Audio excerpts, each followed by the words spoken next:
Aujourd'hui, dans ta capsule VIP avec Pasteur Guy, je partage sur échange tes blessures, tes maladies pour la guérison de Dieu.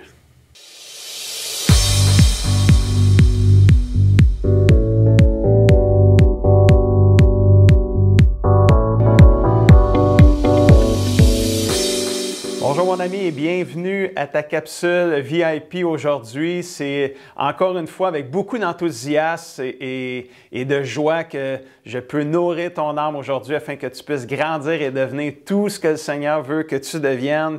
Comme à chaque fois, es-tu prêt de nourrir ton âme? Je crois que oui et le titre de la capsule aujourd'hui, c'est « Échange tes blessures, tes maladies, ta souffrance pour la guérison de Dieu ». Et je poursuis ma série de 3 capsules où je t'invite à faire des échanges avec le Seigneur dans le but d'approfondir ta relation avec lui. Et ça peut paraître bizarre, tu sais, de donner à Dieu quelque chose de pas bon pour quelque chose de bon en échange. Et c'est pourtant ce que Dieu te demande de faire. Alors, je t'encourage à le faire. Dans la première capsule, je t'ai invité à donner à Dieu tes inquiétudes en échange de sa paix. Et ça, tu peux réécouter cette capsule-là. Elle est sur Facebook, sur YouTube, elle est partout sur nos pages web. Dans cette deuxième capsule, je t'invite à donner à Dieu tes blessures, tes maladies, ta souffrance en échange de sa guérison. Qui n'a pas été blessé dans la vie? Qui n'a jamais été malade? La très grande majorité des gens ont à traverser cette épreuve-là de la maladie, que la maladie soit physique, émotionnelle, spirituelle, même mentale. C'est important que tu saches que Dieu veut te guérir. Comme on le voit dans les versets que je vais te lire, là, les versets suivants. Psaume 147, verset 3, ça dit « Le Seigneur guérit ceux qui ont le cœur brisé et il soigne leurs blessures. » As-tu le cœur brisé aujourd'hui alors que tu écoutes cette capsule-là? Personne ne le sait, tu es chez toi, tu es derrière un écran, derrière une TV, derrière un ordinateur et ton cœur est brisé, ton cœur souffre.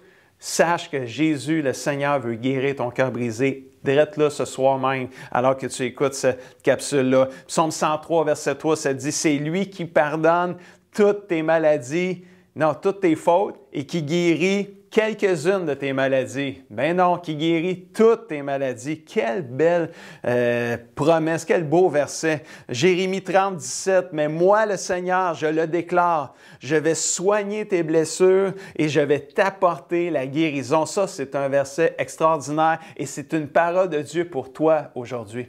Toi, là, c'est pour toi. Dieu te parle à toi directement et il te dit, je vais soigner tes blessures et je vais t'apporter la guérison. Reçois cette parole-là de Dieu, drette là, aujourd'hui même. Matthieu 14, versets 35 et 36, la Bible dit, on lui amène à Jésus tous les malades. On supplie Jésus, laisse-les toucher seulement le bord de ton vêtement. Là.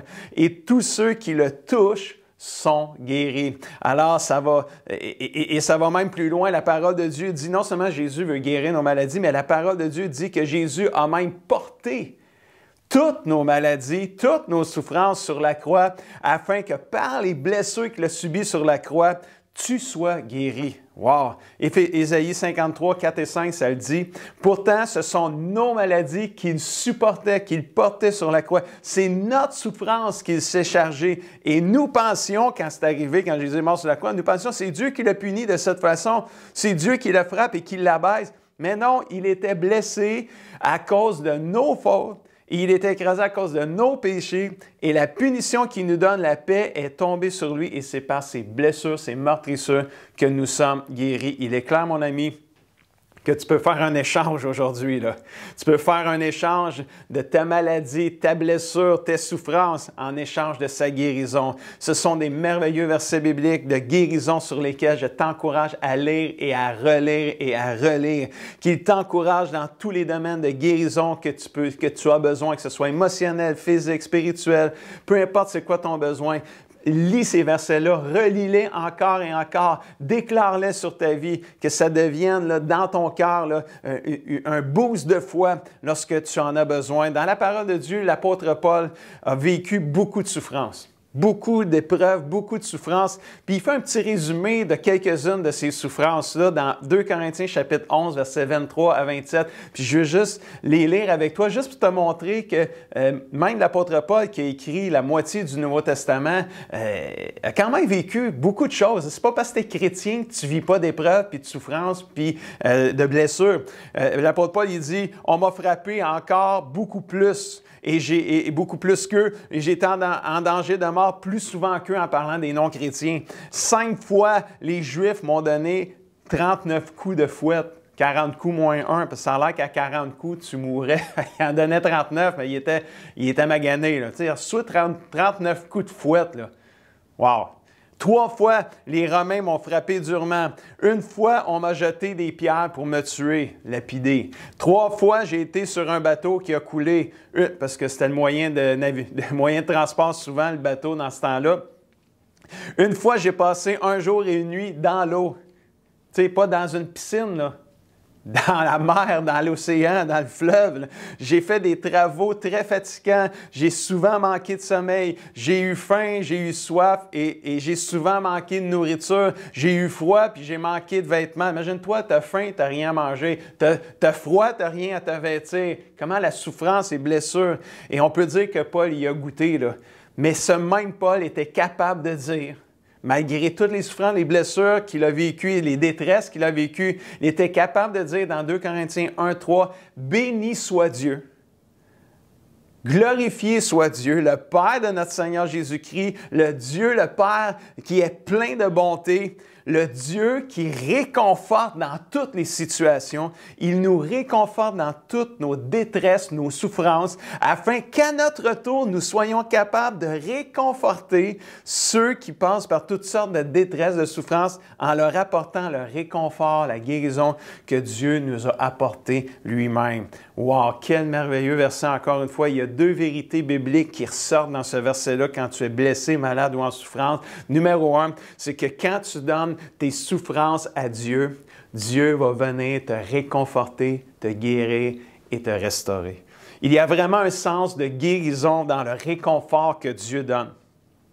J'ai vécu la perte d'un bébé à la naissance alors que ma femme s'en allait l'accoucher il y a 27 ans, le 4 décembre 1994. Et Dieu a non seulement réconforté ma peine, il m'a non seulement réconforté dans ma peine, mais il a guéri mon cœur qui était blessé et brisé par la perte de mon bébé. Dans le mot grec, pour le mot réconfort, il y a un sens de consolation, mais il y a une petite profondeur, il y a un sens aussi de restauration, de guérison. Dieu veut te restaurer. Oui, il veut te réconforter, mais il veut réparer, il veut restaurer, il veut guérir ce qui a été brisé et blessé. Ce réconfort et cette guérison est valide pour toutes les situations que tu peux affronter dans la vie, parce que le verset dit, Paul, il dit, le Seigneur, c'est le Dieu qui réconforte dans toutes les situations. Que Paul en a tellement vécu, il a vécu la guérison de Dieu, le réconfort de Dieu, la restauration de Dieu dans toute situation qu'il a vécue. Ce réconfort est disponible là-dedans. Sache que dans Jérémie 32, 17, la Bible dit « Ah, Seigneur Dieu, tu as créé le ciel et la terre par ta grande force, par ta grande puissance. Rien n'est trop difficile pour toi. » Rien n'est trop difficile pour le Seigneur. Marc 11, 24, puissant verset. C'est pourquoi je vous le dis, quand vous priez pour demander quelque chose, croyez que vous l'avez reçu et vous le verrez s'accomplir. Dieu vous le donnera. Mon ami, donne ta blessure, ta maladie, ta souffrance à Dieu en échange de sa guérison, de son réconfort. Amen. Rien n'est trop difficile pour notre Dieu. Tout est possible à celui qui quoi? Qui croit. Alléluia. Deuxième vérité qu'on voit dans le texte qu'on a lu tantôt, quand Dieu te réconforte, tu donnes ta maladie à Dieu, Dieu te réconforte, te restaure, te guérit. Quand Dieu te réconforte, c'est pour que tu réconfortes les autres. Ça, c'est bon aussi. Ça, là, c'est la puissance du témoignage. Ce que Dieu a fait dans ta vie, tu le partages à quelqu'un, ça stimule sa foi et ça le porte à le croire que Dieu peut faire ce qu'il a fait pour toi, il peut le faire pour lui aussi. C'est ça la puissance du témoignage. La guérison que moi j'ai reçue à la suite de la perte de mon bébé il y a 27 ans, savez-vous quoi? Ça m'a permis d'aller en prison. Pas parce que j'ai fait un crime, pour aller visiter des prisonniers. J'ai eu l'opportunité d'aller dans une prison pour parler à des prisonniers qui souffraient, qui étaient dans la souffrance, et j'ai pu témoigner le moment de souffrance que j'ai vécu à cause de la perte du bébé, toutes les pleurs que ça a emmené, le cœur brisé que j'ai eu, et comment Dieu m'a restauré, comment Dieu m'a relevé, m'a guéri. Et savez-vous quoi? Il y a des prisonniers qui ont trouvé de l'espoir. Quand j'ai partagé mon témoignage, il y a des prisonniers qui ont été guéris dans leur cœur. Il y a même des prisonniers qui ont donné leur vie à Jésus-Christ. Alors tout ça, pas parce que j'avais commis un crime, parce que j'avais été guéri par le Seigneur, j'avais été réconforté, j'avais été restauré. Et Dieu, il dit après ça, il dit, tu vas pouvoir en guérir d'autres, en restaurer d'autres. Ça me fait penser à Abraham dans Genèse 12, versets 2 et 3, qui dit, le Seigneur il dit, je vais te bénir, Abraham, puis par toi, je vais bénir toutes les familles de la terre. C'est comme Dieu est en train de dire à Abraham, je vais te bénir, puis tu vas devenir une source de bénédiction pour les autres. Et dans notre capsule d'aujourd'hui, c'est comme on pourrait dire, je vais te guérir, puis tu vas devenir une source de guérison pour les autres. Et c'est comme Dieu t'a guéri, tu deviens une source de guérison. Si Dieu l'a fait pour moi avec mon bébé, il peut le faire pour toi. Et quand il va le faire pour toi, sais-tu quoi? Il va pouvoir le faire pour un autre aussi. Et c'est vraiment important. Puis une chose à retenir pour toi aujourd'hui, c'est que tu peux échanger ta blessure, ta maladie, ta souffrance en retour de sa guérison. Dieu veut te guérir. Laisse-moi répéter les deux vérités bibliques de cette capsule.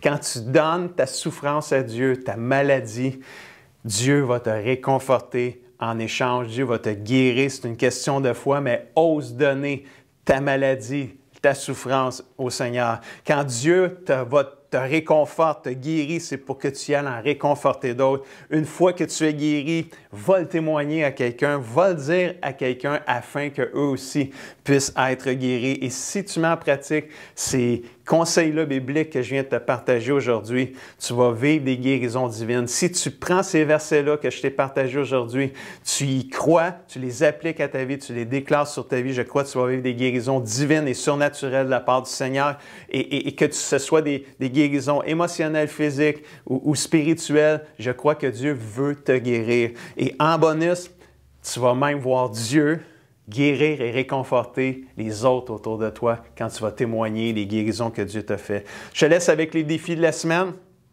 Détermine de donner à Dieu toutes tes blessures. Pas juste les physiques, les blessures émotionnelles, les blessures du cœur que tu as pu vivre dans ta vie, tu as le cœur brisé. Arrête de garder ça caché en dedans. Relâche, lâche prise, donne ça à Dieu et reçois sa guérison. Reçois son réconfort, sa restauration. Lis, médite et pratique tous les versets de la capsule aujourd'hui. Je te dis ce défi-là à chaque fois.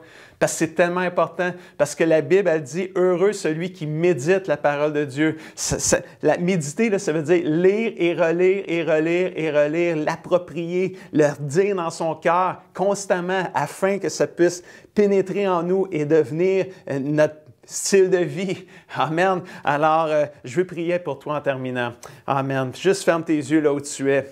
Peut-être que tu es malade aujourd'hui, malade physiquement. Si tu es malade physiquement, je t'encourage à mettre ta main là où tu as mal et je vais prier pour toi. Seigneur Dieu, je prie pour mon ami qui, présentement, met sa main là où il y a un bobo, là où il y a un mal, une souffrance dans son corps physique. Je prie que tu sois guéri maintenant au nom de Jésus-Christ, que la maladie te quitte maintenant au nom de Jésus-Christ. Peut-être que tu n'es pas malade physiquement, peut-être que tu es juste malade dans ton cœur, tu as le cœur blessé, tu as le cœur lourd, tu as le cœur brisé, meurtri.